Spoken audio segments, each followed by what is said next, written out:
Pozdrav obnovitelji ljubavi. Je li vam ikad partner rekao, na primjer, trebala bi skinuti 5 kila ili 10 ili prestani pušiti ili daj malo pusti kosu da ti bude duža ili oj kako si ti emotivna.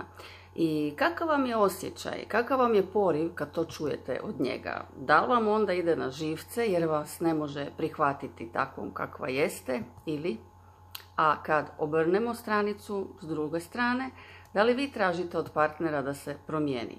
Jer često od partnera očekujemo da bude savršen prema našim kriterijima, naravno. Sad, ono što je interesantno je, u ostalim područjima života često radimo kompromise i to spontano. Recimo, na poslu, vezano za mjesto stanovanja, na poslu šef može biti davež, imate kolegu koji neprestano priča o svom sinu, ne možete dobiti godišnji kad hoćete, ne možete napredovati, imate previše obaveza i bez obzira koliko volite svoj posao, znači nikad nije sve onako kako vama paše i spontano radite kompromise. Sad, ako radite kompromise u ostalim segmentima života, zašto onda očekujete da ga ne trebate raditi vezano za partnera? Zašto očekujete da partner bude samo skup kvaliteta kakve vi želite? Na primjer, hoćete da bude uspješan, financijski da stojite dobro, ali da bude doma u 4 sata svaki dan na ručku. Ili hoćete da bude fit, ali da ne ide 3 puta tjedno u teretanu, nego da s vama ispija kavice.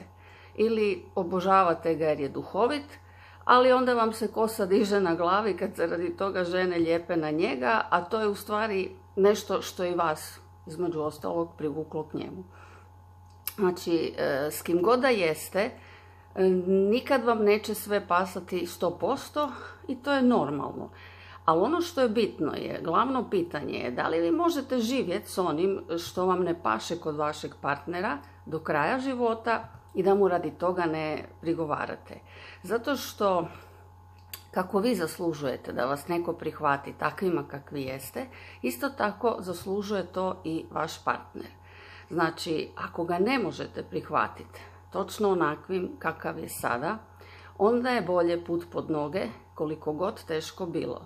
Jer najvažnije je da su vrline kod vašeg partnera one koje nadmašuju njegove mane. Znači da su vrline te koje ublaže ono što vas smeta, iritira kod partnera.